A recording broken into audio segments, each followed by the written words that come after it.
ಲಕ್ಷಾಂತರ ರು ವೆಚ್ಚ ಮಾಡಿ ಚನ್ನರಾಯಪಟ್ಟಣ ತಾಲೂಕು ದಂಡಿಗನಹಳ್ಳಿ ಹೋಬಳಿ ಕುಂಬೇನಹಳ್ಳಿ ಗೇಟಿನ ಸಮೀಪದಲ್ಲಿ ಸಮುದಾಯ ಭವನ ನಿರ್ಮಾಣಕ್ಕೆ ಎಂಎಲ್ಸಿ ಡಾಕ್ಟರ್ ಸೂರಜ್ ರೇವಣ್ಣ ಪೂಜೆ ನೆರವೇರಿಸಿದರು. ಈ ವೇಳೆ ಹೊಳೆನರಸೀಪುರ ವಿಧಾನಸಭಾ ಕ್ಷೇತ್ರದ ಶಾಸಕ ಎಚ್.ಡಿ. ರೇವಣ್ಣ ಹಾಗೂ ದಂಡಿಗನಹಳ್ಳಿ ಹೋಬಳಿಯ ಜೆಡಿಎಸ್ ಮುಖಂಡರು ಉಪಸ್ಥಿತರಿದ್ದರು. ಸಮುದಾಯ ಭವನ ನಿರ್ಮಾಣಕ್ಕೆ ಪೂಜೆ ನೆರವೇರಿಸಿದ ಬಳಿಕ ಎಂಎಲ್ಸಿ ಡಾಕ್ಟರ್ ಸೂರಜ್ ರೇವಣ್ಣ ಮಾತನಾಡಿದ್ದಾರೆ.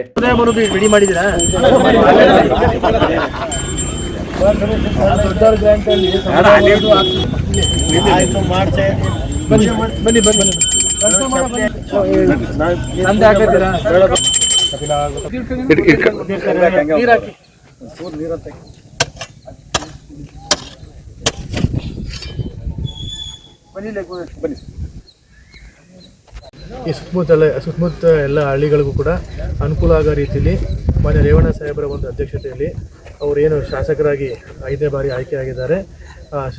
ಅವರು ಅಭಿವೃದ್ಧಿ ಅಧಿಕಾರ ಅಂತ ಏನು ಅವ್ರನ್ನ ಕರೀತಾರೆ.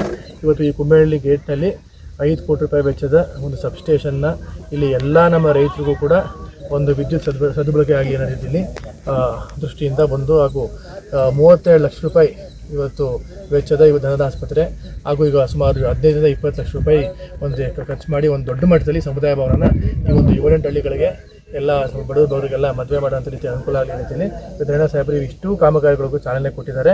ಮುಂದಿನ ದಿನಗಳಲ್ಲಿ ಕುಂಬೇನಹಳ್ಳಿ ಗ್ರಾಮಸ್ಥರ ಅವರ ಒಂದು ಮನವಿ ಮೇರೆಗೆ ಅಪೇಕ್ಷೆ ಮೇರೆಗೆ ಒಂದು ಜನರಲ್ ಹಾಸ್ಪಿಟ್ಲ್ ಕೂಡ ಮಾಡಬೇಕು ಅನ್ನೋ ಒಂದು ಆಕಾಂಕ್ಷೆ ಇದೆ. ಅದನ್ನು ಕೂಡ ಒಂದು ಸಂಕಲ್ಪ ಮಾನ್ಯ ರೇವಣ್ಣ ಸಾಹೇಬರು ಹಾಗೂ ನಾವು ಸೇರಿ ಮಾಡ್ತೀವಿ. ಈ ಭಾಗದ ಜನರ ಸೇವೆನ ಮುಂದುವರಿಸ್ತೀವಿ ಅಂತ ಹೇಳಕ್ಕೆ ಬಯಸ್ತೀವಿ.